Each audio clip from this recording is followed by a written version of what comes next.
This channel supports Extra Life in its efforts to raise money for the Children's Miracle Network.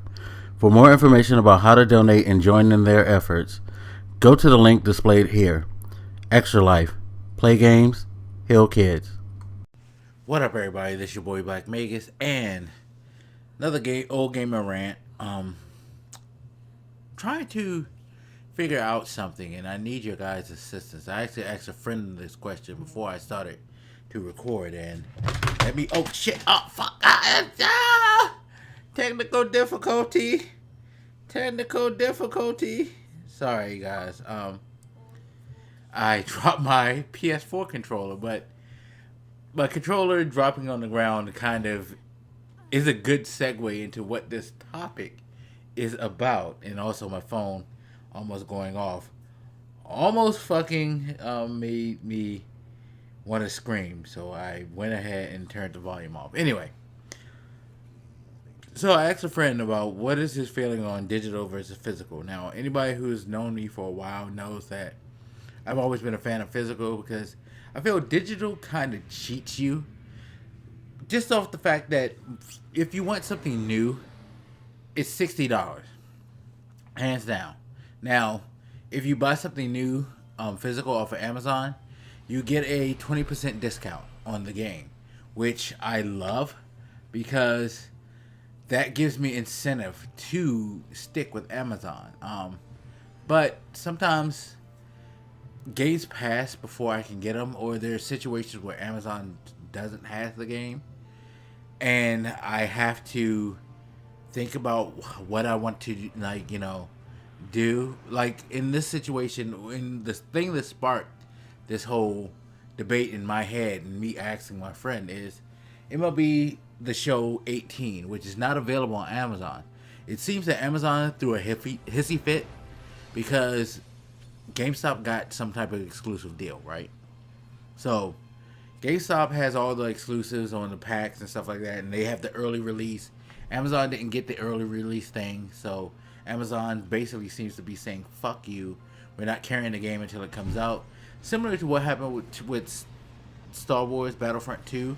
I remember Star Wars Battlefront 2 was available for pre-order beforehand, and then all of a sudden it disappeared and they got rid of it off of their store, so no one can get it. And it seems like GameStop has some type of exclusive with that too. I think it was the console itself that was an exclusive at the time. Like if you wanted to pre-order the game and the Star Wars, god damn it, my controller's still making noise.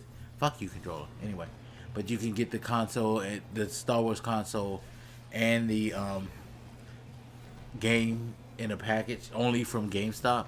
So Amazon kind of was like, well, fuck you, we're taking our ball. We're not selling this, and we're not adding to your sales until after it's released. Now, they're doing the same thing with MLB The Show 18. So now here's the thing. As of this recording, it's March 24th, 2018. As of March 23rd, 2018, MLB The Show has been available for anybody who pre-orders it. Now, here's a weird thing, and this is a swipe at GameStop because GameStop is some bullshit. Anyway, they were letting people who bought it before the 23rd or on the 23rd pick up a physical copy early. I forgot to go to GameStop before I got off work and came home, and they closed at 7 o'clock, which I find extremely weird, by the way. Why does GameStop close at 7? It's bad business. You should close at 9. But anyway, that's neither here nor there. That's just me and my former retail experience talking. But I went to GameStop and turned in MLB 17 The Show to them to get credit because I figured, okay, I'll just go ahead and pick it up today and it's fine. But GameStop won't let you grab the physical copy today. You actually have to wait till the 27th. They were like, no, if you didn't buy it by the 23rd, we're not doing that shit. Neither will they let you pre-order it for the 27th, even though anybody who wants to get the game now has to wait till the 27th, which I find very stupid because you should at least allow the pre-order for the 27th. Because I would have ordered it today, paid for it, given GameStop my money, taken minus the credit I got for 17, and boom, Tuesday when it officially releases, just walk in the store, pick it up, and not have to worry about buying it. But they block that. They actually cancel anybody who tries to order it for pickup at a store, just to let you know, which is dumb. Dumb, dumb, dumb, dumb, dumb. And that's how they lose money. And that's why GameStop is slowly being killed off by online and digital media.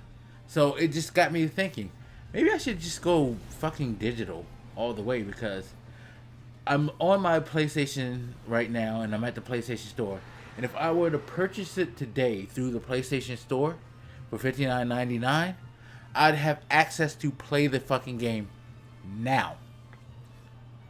Don't have to wait. Don't have to like bullshit sit around and twiddle my thumbs. I could actually play it before the release date.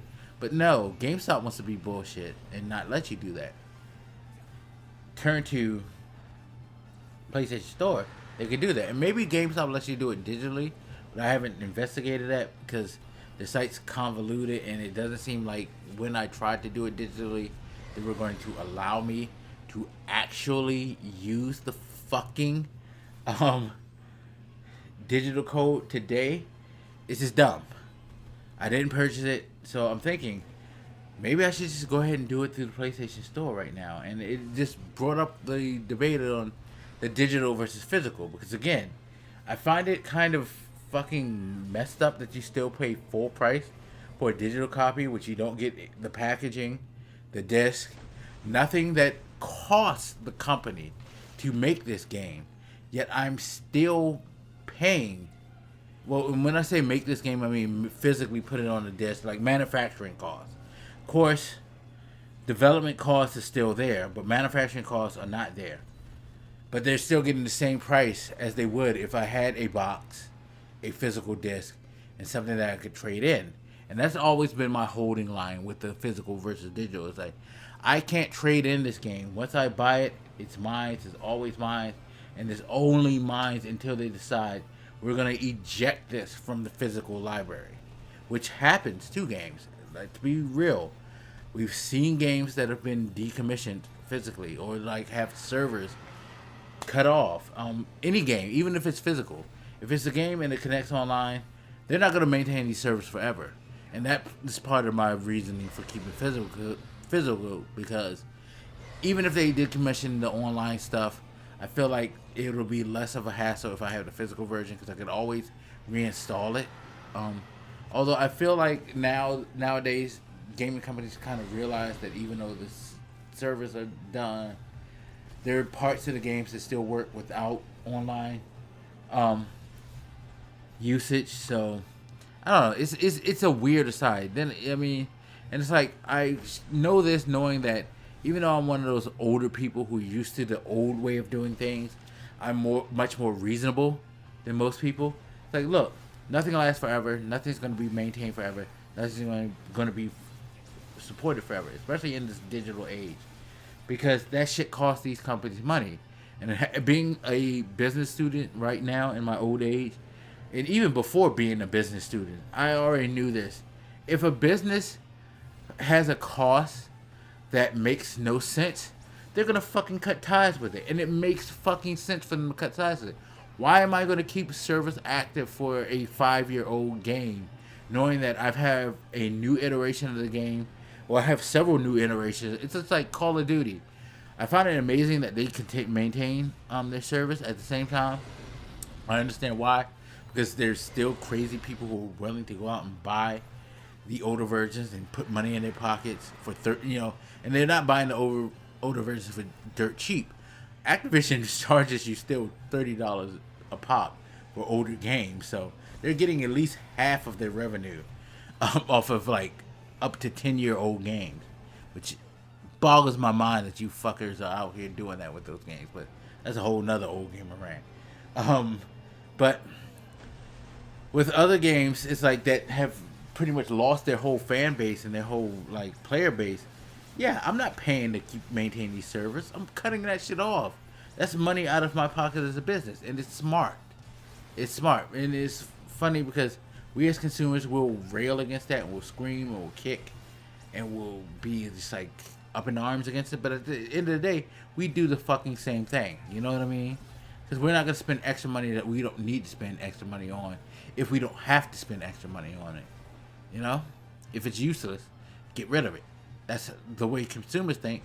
Companies have the right to think that way too. But anyway. So that's where I'm wondering, digital versus physical. What is your take on this? Let me know. I'm going to put a poll up on my Twitter account too. So check that out. It's going to be up for at least a week from the time that I've recorded this. So you can go ahead and vote and let me know what you think. Or if you want to just leave in the comment section how you feel about it. Let me know, because I'm starting to think at this time, especially since I have the PS4 Pro, it automatically comes with a 1TB hard drive. And having had a 1TB hard drive on my PS4 before it died, I understand like I can manipulate saves and game content more. I don't need to just have everything resting on my hard drive. I can actually delete it, especially if it's digital, and keep it. It's like I'm starting to grow more and more into the mindset that digital makes a lot more sense in this era of gaming. Whereas I love physical discs.